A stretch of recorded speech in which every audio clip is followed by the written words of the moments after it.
Friends, siddhis veg kitchen में आप सभी लोगों का हार्दिक स्वागत है। फ्रेंड्स, आज मैं इस भिंडी को एक अनोखे तरीके से बना रही हूँ। इसे दही के साथ बनाऊंगी। इसे आप भिंडी कढ़ी भी कह सकते हैं। तो फ्रेंड्स, यहाँ पर मैं भिंडी ले ली हूँ। हाफ केजी भिंडी को मैं पानी से अच्छे से धो रही हूँ। इस तरह से भिंडी को धो लेना है। ज़्यादा मात्रा में पानी लेकर अच्छे से इस तरह से रगड़ कर साफ कर लेना है, ताकि भिंडी के में जो धूल वूल लगे हों वो निकल जाए। मैंने इसे एक छन्नीदार बर्तन में निकाल लिया है, जिससे इसका पानी निकल जाए। और सारी भिंडी को जब मैं निकाल लूँगी इस तरह से, तो इसे मैं एक कपड़े से इस तरह से पोंछ लूँगी। इसका पानी सुखाना ज़रूरी है, नहीं तो भिंडी में लसलसापन आ जाता है। इसलिए मैं सारी भिंडी को इसी तरह से एक एक करके सुखा लेती हूँ।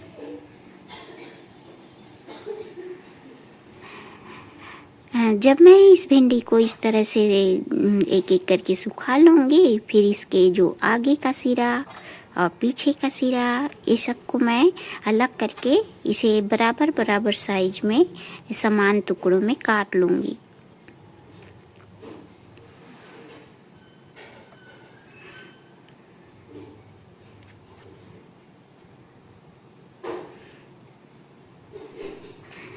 तो भिंडी यहाँ पर पानी उसका मैंने सुखा लिया है। अब मैं इसे आगे पीछे का सिरा कट करके इसे बराबर बराबर आकार में इस तरह से काट लूँगी।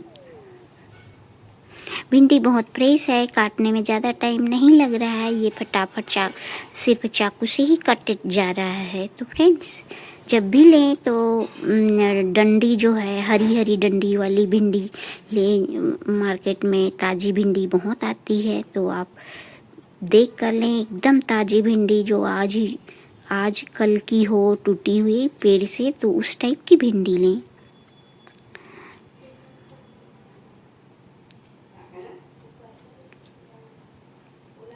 तो इस तरह से आप इसके और भी छोटे पीसेस कर सकते हैं, लेकिन मैं मीडियम साइज में इसे कट कर रही हूँ।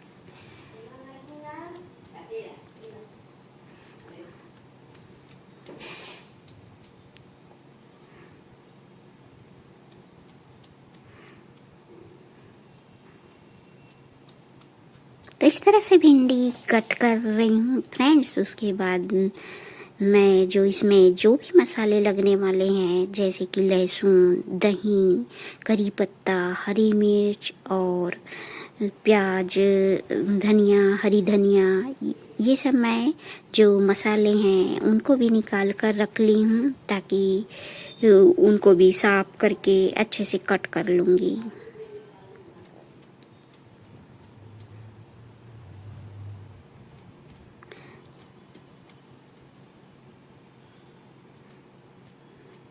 तो ये कढ़ी की तरह से बनती है, इसलिए इसमें करी पत्ता ज़रूर डालें फ्रेंड्स।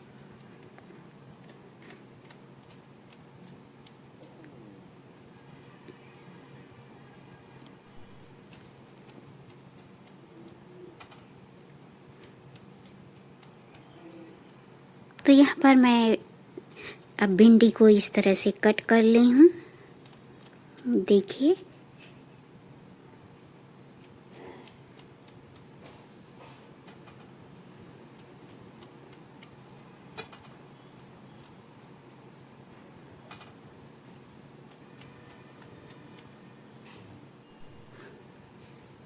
तो सारी भिंडी कट हो गई है। अब हम इसे बनाने के लिए क्या क्या लेंगे, तो यहाँ पर मैं एक कप, बड़े वाले कप में दही ली हूँ। यहाँ पर एक प्याज, करी पत्ता, हरा धनिया, लहसुन, हरी मिर्च, ये सब मैंने निकाल कर रख लिया है। थोड़ा सा मैंने इसमें अदरक भी कीस के डालूँगी, तो उसके लिए इसे कीस लेती हूँ इस तरह से।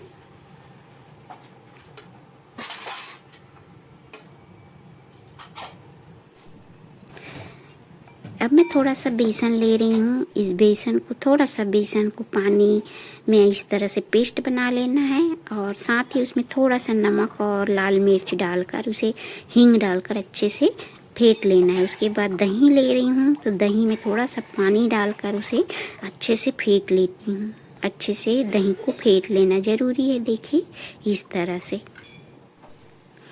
तेल गरम करूँगी। तेल गरम हो गया है तो मैं काली मिर्च क्रश करके रखी हूँ, उसमें मैं मेथी, जीरा, सरसों इतना ही ले ली हूँ। अब इसे डाल देती हूँ और साथ ही करी पत्ता डाल देती हूँ। करी पत्ता डालने के बाद इसमें मैं लहसुन को क्रश करके डालूँगी।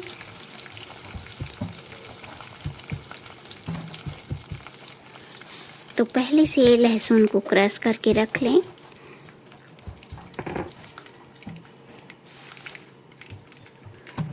तो लहसुन मैं डाल दी हूँ क्रश करके इस तरह से। साथ ही हरी मिर्च 4 ली हूँ, उसे भी डाल देती हूँ और यहीं पर मैं अदरक भी डाल देती हूँ। अब हम ना इनको अच्छे से भूनेंगे इस तरह से, मीडियम फ्लेम पर इसे इस तरह से भूनना है। अब प्याज डाल देती हूँ। प्याज को भी हम इसी तरह से हल्के से फ्राई करेंगे। थोड़ी देर प्याज को मैं इसी तरह से भूनूंगी। उसके बाद इसमें मैं भिंडी भी डाल दूंगी, क्योंकि जब हम भिंडी को भूनेंगे तो बहुत टाइम लगेगा और साथ ही प्याज भी उसके साथ भूनते जाएगा। तो इस तरह से मैं भिंडी को ढक दूंगी यहाँ पे। अब 2 मिनट के बाद मैं इसे खोल कर देख रही हूँ, पलट देती हूँ। इस तरह से मैं 1-1 मिनट या 30 सेकेंड के बाद मैं इसे खोल कर चला लेती हूँ। मैंने गैस का फ्लेम बिल्कुल मीडियम, लो टू मीडियम ही रखा है, ताकि भिंडी ना अच्छे से सिक जाए। यहाँ पर फ्लेम का ध्यान रखना ज़रूरी है। अगर आप फ्लेम को बढ़ा कर रखेंगे तो भिंडी में काले काले स्पॉट आ जाएंगे या जलने लगेंगे। तो मैं ऐसा नहीं चाहती, इसीलिए फ्लेम को लो टू मीडियम ही कर दिया है। और मैं इसे आधे मिनट के बाद मैं इसे इसी तरह से ऊपर नीचे करते जा रही हूँ। इस तरह की क्रिया करने में थोड़ा टाइम लगता है, क्योंकि हमें भिंडी को अच्छे से सेकना है।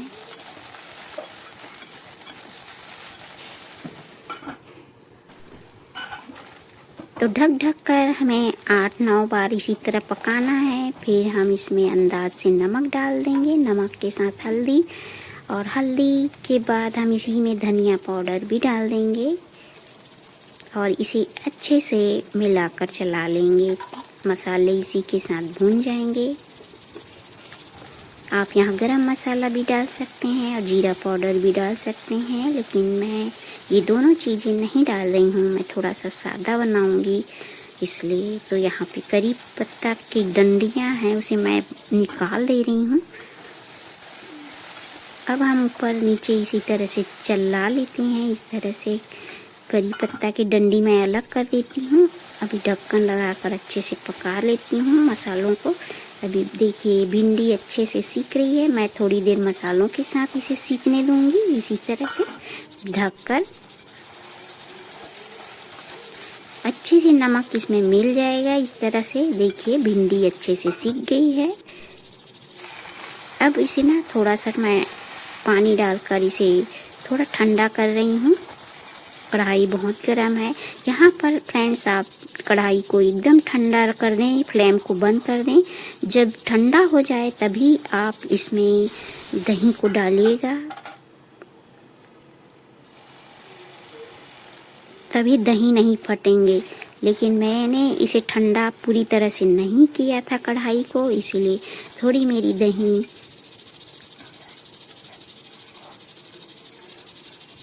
फट गई है। तो फिर फ्रेंड्स अगली बार मैं अच्छे से इसे बनाऊंगी। थोड़ा थोड़ा सा दही फट गया है, लेकिन ठंडा करके ही दही को डालना है। बिल्कुल मतलब बंद कर देना है फ्लेम को। अब इसमें उबाल आने देना है। उबाल आने के बाद जो हमने बेसन तैयार रखा था उसे हम इसी तरह से बूंदी निकाल लेंगे। इसी तरह से उबलते हुए सब्जी में ही डालना है इसे। उबाल आने के बाद ही इस तरह से बूंदी निकालना है, और ये बहुत थोड़े मात्रा में है। इस तरह से भिंडी के साथ ये जो बेसन वाली जो बूंदी है इतनी अच्छी लगती है ना, बहुत अच्छी कढ़ी बनती, बहुत ही स्वादिष्ट लगती है। आप एक बार बना कर देखिए फ्रेंड्स। अगर मेरी रेसिपी अच्छी लग रही है तो लाइक शेयर ज़रूर कर दीजिएगा फ्रेंड्स। अब मैं ना क्या करूँगी कि इसे ना थोड़ा पकाते जाऊँगी, क्योंकि बेसन को पकना ज़रूरी है यहाँ पर।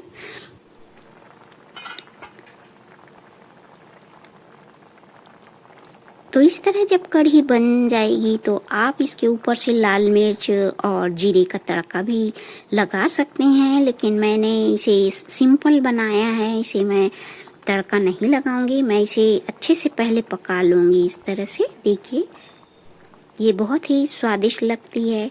अगर आपकी दही खट्टी ना हो तो कच्चे आम को काट कर डाल सकते हैं, लेकिन दही खट्टी है तो ज़रूरत नहीं है। तो यहाँ पर मैं ये अच्छी गाढ़ी हो चुकी थी तो मैं इसे सर्विंग डिश में निकाल रही हूँ। गर्मा गर्म कढ़ी आप चावल के साथ खाइए, रोटी के साथ खाइए, बहुत ही स्वादिष्ट लगती है फ्रेंड्स। ये कढ़ी आप एक बार बना कर देखिए। बस भिंडी को आपको अच्छी सी भुनना होगा और सभी मसाले पर्याप्त बराबर मात्रा में लेने हैं। तो यहाँ पर ऊपर से हम हरा धनिया डाल देते हैं और इस तरह से मेरी भिंडी वाली कढ़ी तैयार है। तो फ्रेंड्स, अगले वेज रेसिपी की तैयारी करने के लिए जा रही हूँ। तब तक के लिए गुड बाय फ्रेंड्स।